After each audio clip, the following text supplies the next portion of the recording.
بنی نوع انسان کی رہنما ہے، صراط ہدی ہے احادیث نبوی۔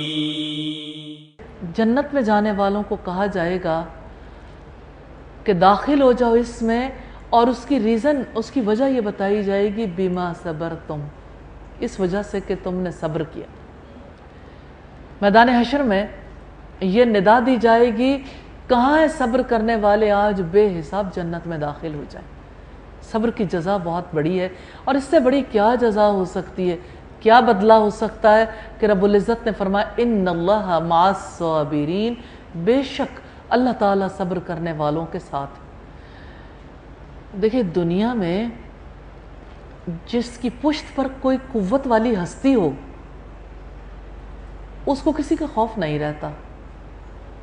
ایک بچے کے ساتھ اس کی ماں ہو تو وہ محسوس کرتا ہے کہ اب مجھے کوئی نقصان نہیں پہنچا سکتا۔ جب وہ بڑا ہو جاتا ہے تو اسے پتہ لگ جاتا ہے کہ ماں بھی کمزور ہے۔ پھر اب دیکھیے کہ جب کسی کا جتھا، کسی کی پارٹی مضبوط ہو تو اسے خوف نہیں رہتا۔ پھر جس کی پشت پر کوئی حکمران ہو تو اسے بالکل ہی خوف نہیں رہتا۔ لیکن آپ اس شخص کے بارے میں کیا کہتے ہیں جس کی پشت پر جہانوں کا بادشاہ ہو، یعنی جس کا ساتھ دینے والا وہ رب ہو، اس کو کسی چیز کا کیا خوف ہے؟ یہ بہت بڑی جزا، یہ بہت بڑا بدلہ ہے۔ تو افضل ایمان صبر اور سماحت ہے، یعنی عفو درگزر کرنا۔ حدیث نمبر 116 ہے، ان عمرو بن عبسہ مرفوعا، سیدنا عمرو بن عبسہ سے روایت ہے رضی اللہ تعالیٰ عنہ کہ رسول اللہ صلی اللہ علیہ وسلم نے فرمایا الایمان الصبر والسماحہ، ایمان تو صبر کرنے اور عفو درگزر کرنے کا نام ہے۔ کہ ایمان دراصل صبر اور عفو درگزر کا نام ہے۔ پچھلی حدیث میں ہم نے دیکھا تھا افضل ایمان صبر اور سماحت ہے، تو ایمان کے ساتھ صبر کا تعلق ہے، عفو درگزر کا تعلق ہے، یہ ایمان کی شاخوں میں سے ہی ہیں، صبر اور عفو درگزر بھی۔ اللہ تعالیٰ سے یہ دعا ہے کہ ہمیں صبر سیکھنے کی توفیق عطا فرمائے۔ دنیا میں جن لوگوں نے، جن ہستیوں نے سب سے بڑا صبر کیا، ان میں حضرت ایوب علیہ السلام ہے، جن کے صبر کی مثال قرآن حکیم میں آتی۔ 18 ایئرز تک سوئر قسم کی سکن ڈیزیز تھی، بہت ہی سخت قسم کی جلدی بیماری تھی، گھر والے چھوڑ گئے، بچے چھوڑ گئے، اور اسی طرح سے مال و اولاد سب کچھ ان کے ہاتھ سے نکل گیا، لیکن اس کے باوجود انہوں نے صبر کرنا نہیں چھوڑا، تو اللہ تعالیٰ نے انہیں صحت بھی عطا کی، مال اور اولاد بھی واپس دیے، اور بھی کرم نوازیاں ان پر کی۔ تو صبر کا بدلہ آخرت میں تو ملے گا ہی، دنیا میں بھی اللہ تعالیٰ اس کا بدلہ عطا فرماتے ہیں۔ اسی طرح سے صبر کے مثالوں میں اگر ہم دیکھیں تو حضرت یعقوب علیہ السلام کا کتنا صبر تھا۔ حضرت یعقوب علیہ السلام نے حضرت یوسف علیہ السلام کے کھو جانے کے بعد کس طرح سے انہیں یاد کیا، وہ کسی اور سے شکوہ نہیں کرتے تھے، اپنے غم کا شکوہ بس اپنے رب سے کرتے تھے۔ اس کا مطلب یہ صبر کرنے کا یہ طریقہ ہے کہ انسان کو اگر کوئی تکلیف لاحق ہو، صدمہ لاحق ہو، تو اس کا شکوہ انسانوں سے نہ کرے، اپنے دل کی کیفیت کو اپنے مولا کے سامنے رکھے۔ اسی طرح سے محمد رسول اللہ صلی اللہ علیہ وسلم اذیتوں پر کتنا زیادہ صبر کرنے والے تھے۔ کس طرح سے آپ صلی اللہ علیہ وسلم کو لوگ ساحر کہتے تھے، مجنون کہتے تھے، دیوانہ، شاعر اور جادوگر کہتے تھے، اور آپ صلی اللہ علیہ وسلم اس کے باوجود انہیں رب کی طرف بلاتے تھے، اس کے باوجود ان کے حق میں دعائیں کرتے تھے۔ حدیث نمبر 116، ان ابی ہریرہ مرفوعا، سیدنا ابو ہریرہ رضی اللہ تعالیٰ عنہ سے روایت ہے کہ رسول اللہ صلی اللہ علیہ وسلم نے فرمایا الحیاء من الایمان، حیا ایمان کا حصہ ہے، وَأَحْيَا أُمَّتِي عثمان، اور میری امت میں سب سے زیادہ حیا کرنے والا عثمان ہے۔ حدیث کے حوالے سے خاص بات تو یہ ہے کہ حیا ایمان کا حصہ ہے۔ ایمان کے ساتھ جو چیز متعلق ہے وہ حیا بھی ہے۔ دوسری بات یہ ہے کہ میری امت میں سب سے زیادہ حیا کرنے والے عثمان رضی اللہ تعالیٰ عنہ ہیں، جو ذو النورین تھے، یعنی نبی صلی اللہ علیہ وسلم کی 2 بیٹیوں کے شوہر۔ ایک بیٹی کا انتقال ہو گیا تو دوسری بیٹی بھی انہی کو دے دی۔ یہاں سوال یہ پیدا ہوتا ہے کہ حیا کسے کہتے ہیں؟ حیا انسانوں کی بنیادی صفات میں سے ہے۔ فطری شرم، فطری جھجک کو حیا کہتے ہیں۔ حیا سے مراد وقار اور سنجیدگی بھی ہے۔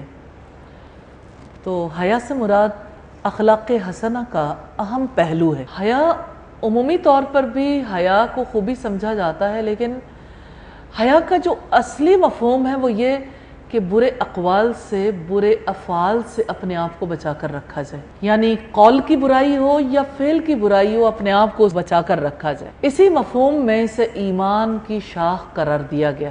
پہلی شریعتوں میں بھی حیا کا مطالبہ کیا گیا تھا۔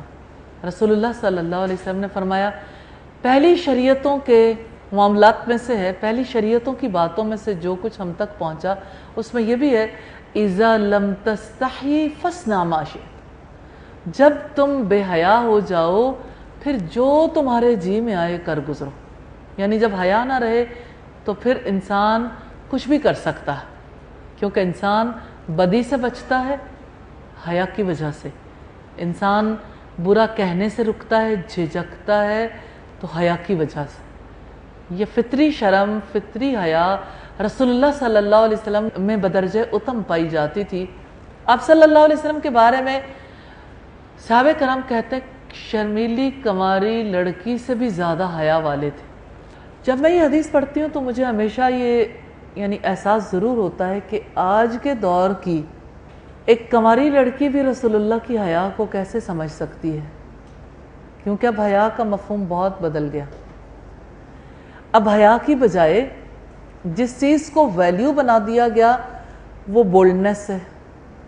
بولڈ ہونا، بظاہر یہ اس لفظ کے حوالے سے دیکھیں، بولڈ ہونا تو برائی نہیں ہے، بولڈ ہونا تو بہت اچھی صفت ہے۔ کوئی بہادر ہو، بولڈ ہو، کسی کو اپنے اوپر بھی اور کوئی پر اعتماد ہوتا ہے تو اس کی وجہ سے بولڈ ہوتا ہے۔ لیکن آپ جانتے ہیں جدید تہذیب نے کس عورت کو بولڈ کہا ہے؟ وہ عورت جو اپنے جسم کے پوشیدہ حصوں کو زیادہ سے زیادہ ظاہر کر سکتی، اسے یہ ٹائٹل دیا جاتا ہے کہ فلاں عورت بہت بولڈ ہے۔ حیا کے مقابلے میں بولڈنس کو خوبی کے طور پر متعارف کروایا گیا تاکہ حیا باقی نہ رہے۔ جب حیا نہیں رہتی تو عزتیں محفوظ نہیں رہتی، جب حیا نہیں رہتی تو پاک دامنی رخصت ہو جاتی ہے۔